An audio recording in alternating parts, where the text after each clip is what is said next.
Hello and welcome back to BWAC. Brain Injury, What a Kerfuffle, Hello, podcast number 7. 7. Yeah. Hope everybody's doing well. We have fantastic news for you this week. We've had an email Yeah. from Graham. Hello, Graham. Can't remember where he lives, but that's how it is. Right. So we officially have a number one fan. I'm Yeah. designating Graham as our number one fan, Yeah, so whether he wants the designation or not. don't rush if you want to be number 2. Just take it steady. Okay, so Yes. as ever, we haven't planned really this week. It's been quite busy. We've had a busy week this week. But I tend to take you off the plan anyway, because I'll suddenly blurt out something. Because when an idea or a thought comes into my head, I have to get it out. Yeah. We haven't. I don't know if we touched on that before. You can be quite obsessive about things, can't you? When you get a thought, like if I'll mention something, I don't know, like say I need a washing line or something like that, I'll be onto Amazon looking at the prices of washing lines. And then even if I've just said something in passing about, I don't know, going on holiday somewhere, you'll be there looking up. Yes. Not that we've been on holiday for 10 years, but no. But that ties in with what I said last week about we'd been shopping and that. I used to be a mega shopper, didn't I? I used to love going shopping. Especially at Christmas. Yeah. Yeah. But now it's occasionally, and I have to use a scooter to get around because it's just too tiring. And usually I'll only do one shop, very occasionally two. You know, so that's one big swing, isn't it? Yeah. What I used to be. Yeah. But we've got Amazon, so that keeps me. Other shops are available. Yeah. Not to me, they're not. It's just Amazon. It's easy, isn't it? Yeah. It's all set up here. Yeah. So what do you want to talk about this week? Well, you mentioned before about COVID, and I think that hit about 2020, didn't it? Something like that. Yeah. So there's a little bit of a gap in between times, and between you having your second stroke, which was in the July of 2016, and COVID, you had actually had 2 heart attacks and heart surgery before that. So I was actually thinking, remembering, so the second stroke you had in the, did I say July? And you'd been referred to the brain injury team at that point, hadn't you? Yeah. And then before your heart attack, which was the following March, the first one, you'd actually had quite a flurry of activity now, and with regards to, you know, going to the brain injury, seeing psychologists, you actually joined a group program that was done by the university. Yes. You went there for every week for 12 weeks. I can't remember how many weeks. I'm going to say 6, but I can't remember. It might have been 10. And you were having physio. Yes. And when did they refer you to the workshop? Was that going on at the same time? No, that started after. That started after the groups. Because I remember at the that Christmas of 2016, we had actually been put in touch through the group that you were in brain injury unit, Headway. Yeah. And we went to a Christmas lunch. We did. In Anglesey, didn't we? With the Gwynedd and Morn branch of Headway. Yeah. And that was one of the psychologists as well who'd been working with me. That's right. Yeah. So do you remember much about that period? I only bits and pieces. I mean, it's interesting you think because you saw it was 2016, 2017. Things with dates, times are very, what's the word, ethereal. You ask me something, I'll give you a date, and I'm usually way out because I just can't seem to latch onto it. I mean, there's like a lot of other things, but dates, I usually just shake my head no, don't I? Say, I don't know, I've got a clue. Because, you know, I can...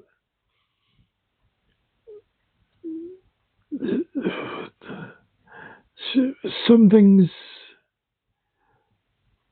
like when I was in the Navy, I'm reasonably okay, but even there's gaps in my timeline. The biggest gap I have in the Navy is, which I was in the Navy for 15 and a half years, and I can't remember anybody's face or name except for one person who happened to be the said Graham. Our number one fan. Our number Graham. one fan. Aren't you lucky? You must have done something really bad, Graham, to be that memorable. We served on the HMS Whitby together as a frigate, and we used to work down the boiler room. But his was the only face I'd ever remembered. Well, not ever remembered, because when we went through old photographs and that before your stroke, you knew other people's names. Not very well. Or you knew. Yeah, there were a few people that you would know by first name or something like that, but mostly you've never been very good with remembering people's names anyway, have you? Because you've got a photograph of me sitting with another sailor who apparently was one of our group. You know, we got on really well. I haven't a clue who he is. Yeah, well, now when I look at the photographs, you don't know, do you? I just like he never existed. You know, and Graham finds that really hard to understand, because he keeps throwing names at me. Would you remember so? I said, no, I don't. So I said, no, Annie. I don't think he's half believes and half doesn't. I don't know if he thinks I'm playing some sort of game with him. I don't think so. But it's not. It's how it is. They've gone, and I accept it. They may turn up again. You know, me, I don't know. Who knows? Yes, right. Back to the COVID. You were saying. No, I was saying before COVID. Oh. I was saying about the brain injury when you were involved in all that. So you had quite a lot going on, and you were, because obviously the fatigue was massive for you. And I remember saying, another hospital. Yeah. We seemed to having 2 or 3 letters a week to go to hospital. And bearing in mind, the hospital for this hospital is 35 miles. About 30 miles, yeah. You know, it's not just a quick round the corner. So, yeah. So, you went to the group, which I was surprised that you'd agreed to, because you don't really like groups. But I think it was because it was a research thing for the university, and also you liked the psychologist who was working with you. So that was good. But you actually found it quite useful, didn't you? The group at the time. Do you remember? Yes, it was. I mean, it was typical of most groups. There was lots of interesting stuff, but you also have personalities who try and take over, and I really can't be bothered with that. But you usually have a lot to say, so yeah, I can easily take over from them. Yeah. A lot of times it seemed too much like work. Yeah. Well, how did you feel about, because the other people in the group, we were talking about before about Slow Road to Better, that really helped you with hearing other people's speech difficulties and helping you to sort of accept that you needed to work on your speech, or accept that you had speech issues or whatever. What about, because there were men and women in the group, obviously, what about, being in a group with other people with head injury? Did it help you or hinder you, or did it not make any difference? No, I think because of listening to that podcast, Slow Road to Better, it kind of prepared me for it. We were all in the same boat, And it's like I said, I think I said, I may not have, but I think I said in first or second podcast, nobody has better or worse with head injury. Everybody's bad. That's it. You know, we all have degrees, but as the individual, it's always bad. Yeah. You know. Yeah. So my sympathy goes out to anybody that's had a teeny weeny head injury, or anybody who's had a major catastrophic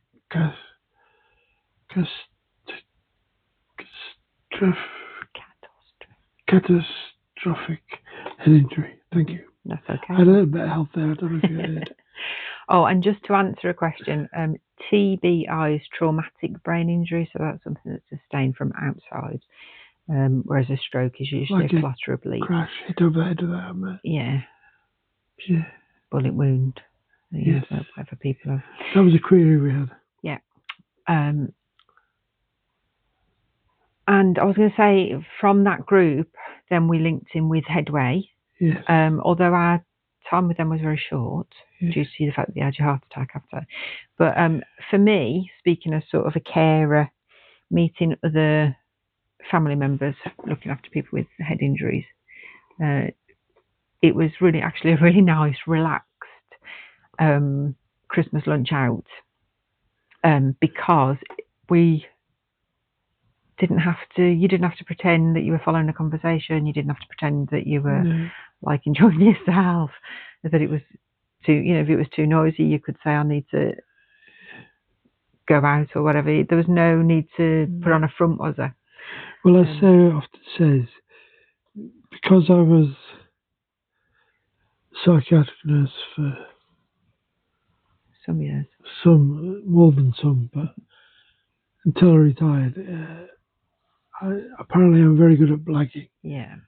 And so I can fit it into any meeting, any setting, and smile and nod and say the right things. Or the wrong things. Or the wrong things. Well, it depends if they get on my nerves or not. No, by that I mean that you might agree to something, you know, or that's a good idea, and because your sense of what's the word I'm looking for? Consequences to something. You don't necessarily I tend not to say anything now outside the house, though. Or recognise, I've said that. I said that. The thing sometimes it can be a bit, you might agree to something. So that was really lovely. And Headway have some fantastic resources like videos and things like that to show what it's like for people with brain injuries. Yes. So if anybody hasn't heard of them, check them out and maybe link in to your local Headway, because they were so welcoming, so friendly and just accepting of everything, and because the people that were running the group have also had head injury or stroke. In our case, when we went there anyway, can't speak for all Headway groups obviously. So that was Christmas, and then you were referred to the workshop. So you started going then. Did you go to the workshop then, or was that after your heart attack? I can't remember. After the heart attack, was it? Yeah. Okay. So then there was the Christmas break, and then you had your first heart attack in the following March, and you recovered fairly well from that, didn't you? Yeah. You were in hospital for your... one thing I remember about it was they did that blood test. Got to get below 50 to be all right. Yeah. Above 50 says you've had a heart attack. Yeah, the troponin. And I scored 60 on the first one, so it was definite that I'd had one. Yeah. But then I'll tell you about the second one then. Yeah. But yeah, so you were in hospital for a few days, and then you came because you had to have the heart monitor on and blah, blah, blah, blah, and that was okay. But they give me some spray, spray. Because for months, and I hadn't realised it, I'd been getting pain at night, but it felt like it was affecting both arms and my back. It wasn't the typical heart attack, you know. And for almost every night I had to get up and sit in the lounge for a couple of hours. Just yeah, we took you to physio for your neck. Took you to. We tried everything but the obvious, really. Well, because it's not obvious. So you know, and even being sort of a nurse myself, I wasn't aware of that as a symptom of angina. Because it was just an isolated symptom. You didn't have any other symptoms. And apparently the reason it was happening was before bed, I would take the dog outside for a wee. And apparently it was the cold wind was affecting my arteries. I didn't realise it. That by the time I'd got to bed, they kind of shut them down, and that's what causes the pain. So yeah, interesting, isn't it? Yeah. So there we are, another random symptom, just to put on people's radars. Yeah. So then I was ticking over with that. You were ticking over okay, and then a couple of months later, I got up in the morning. Yeah. About 7 o'clock. Got up, was fine. I was halfway to the bathroom and I suddenly couldn't breathe. I was just going. Did you have any chest pain? No. No. That was the only symptom I had, was like I couldn't breathe. I mean, I was getting a little breath. I mean, you were feeling breathless. But more than it was really. Yeah. And so I rang them because, not wanting to ring an ambulance because I don't know why. Just like, oh, nurse, isn't it? We rang 111, the out of hours, and she said, "We'll send an ambulance." No, she said you can have a call back. We'll do a call back. And then while I was waiting for the call back, I think it must have been within about quarter of an hour of that call, you couldn't breathe, and you were having real difficulty. It was. Yeah. Do you remember that? Yeah, vaguely. Yeah. I just had to sit down. I couldn't. Yeah. So I phoned an ambulance then, and they were here within about 10 minutes, which was fantastic. Was it a bank holiday? I think it was. Oh, yes, it was bank holiday because why? Everything happens out of hours or bank holiday with my husband. You can tell I'm impressed, can't you? But paramedics came, took you to hospital. They did a thing called SATs, don't they? They can measure the oxygen in your blood, and it's supposed to be 96 to 99. Yeah, 99. I was down to 92 and 94. That's where it was floating. Yeah, and they did an ECG, and they said that you had another heart attack. So they wished you off to hospital 30 miles away. Yes. And I followed on in the car. They did another blood test. So remember, it was the first time it was 10 over. So it was 60. This time it was 1,000 and something. I can't remember. Was that the first one? That was the second one. The second one. 1,000. Yeah. So it was, couldn't get out of it. So then you were in coronary care and on the ward for a month. Yeah. So you were in coronary care for 2 weeks, I think, and then you were on the ward for 2 weeks. In between time, you'd had. Well, you must have had your angiogram after your first operation, after your first heart attack. Yeah. Because you were on meds. Yeah, so after the first one, you'd had an angiogram, sent you home. Yeah. And then, anyway, they said because of the results of the angiogram and because of the degree of heart failure and damage to the heart, you had to go for surgery. There was no rush. No. Well, there was rush. Oh, not after the first one, but after the second one, because you were making little posters, weren't you? I was really getting on the wards. I was sticking A4 pages on my bed table, and every two said, "I want to go to Liverpool," which is where they do the surgery, surgery for here. And I think, as you say, it was about a month, was it? Yeah, you were in. It felt like a lot longer, really. And I wasn't supposedly allowed out, only to walk to the toilet and back. I was, it was doing my head in. That was really tough, wasn't it? It was tough on both of us, because that was the one time. Earlier on, you asked me, the other day, you asked me about how I felt and whether I was scared with your strokes and things, and like I wasn't at all. Because I had you in front of me, I knew what I was dealing with. With the heart issue, it was a bit more scary, I guess. But because I knew how serious it was, and I wasn't going to let you come home until you were sorted. So yeah, so basically you eventually got to Liverpool, had your heart surgery, which was great. We'll skip over the.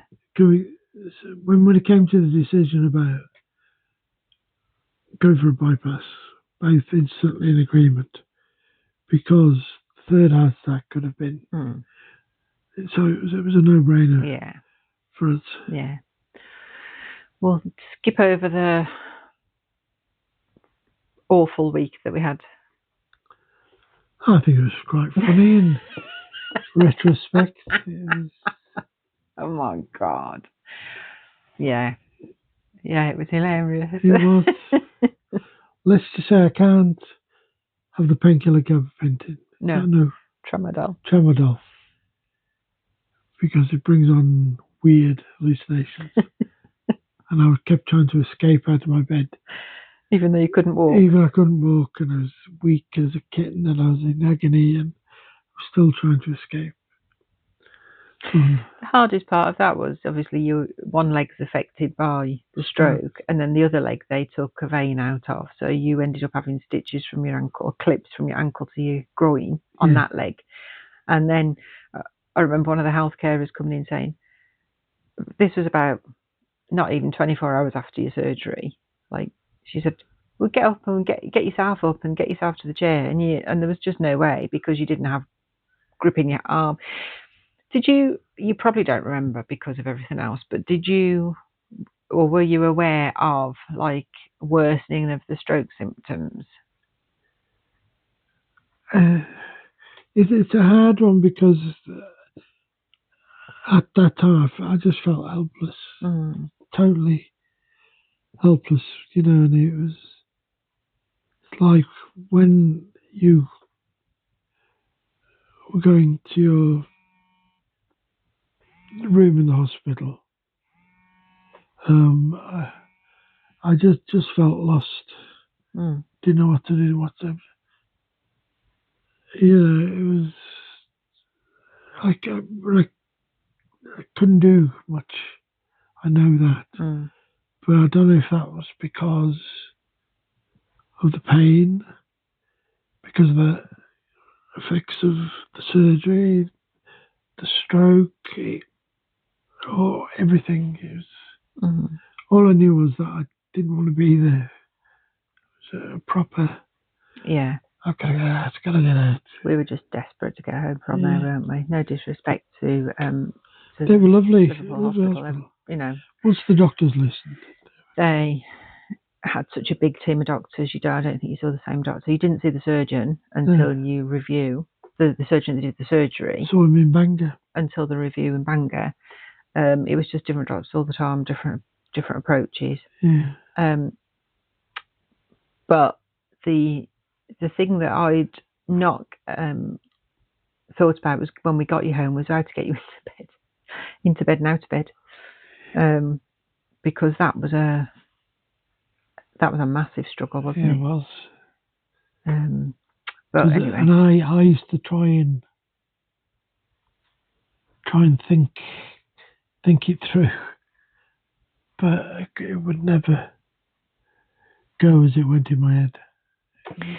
You never get in bed the same way anyway, twice, and you haven't since your stroke. No. Or maybe since the heart surgery. I'm just trying to think, but you definitely never get in bed the same way twice. You have to think. So something as simple as that really is a struggle, isn't it? Yeah, which is why I need my routines.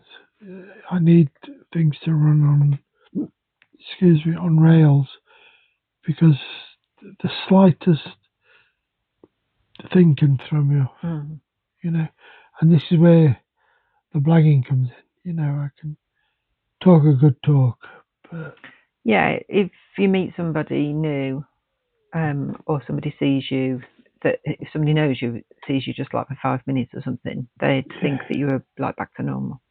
wouldn't they, really? Because you can just, as you say, just switch it on, switch on the charm. Yes. But after about 20 minutes... It's apparent. Yeah.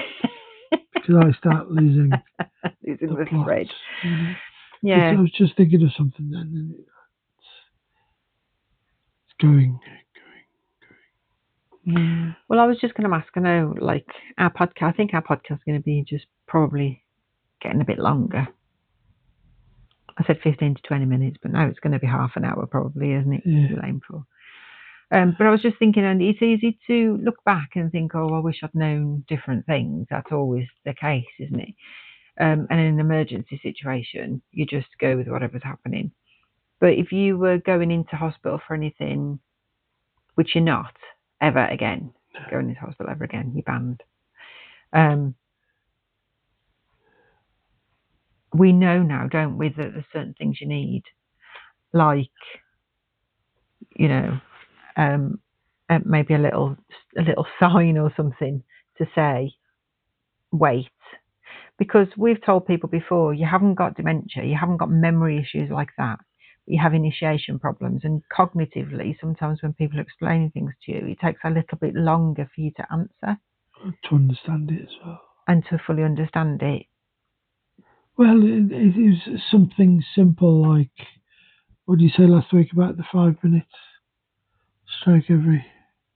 Oh yes, somebody has a stroke every 5 minutes. And I said... Does it need to wait? But I really... in my head... Does the next person need to wait? Yeah. I really believed that's what you were saying. I know you still find it funny. I'm just picturing people lining up. Wait a minute, 4 minutes, 50 seconds. Well, in a way, I'm glad I had my stroke, so I don't have to wait for my 5 minutes. You know.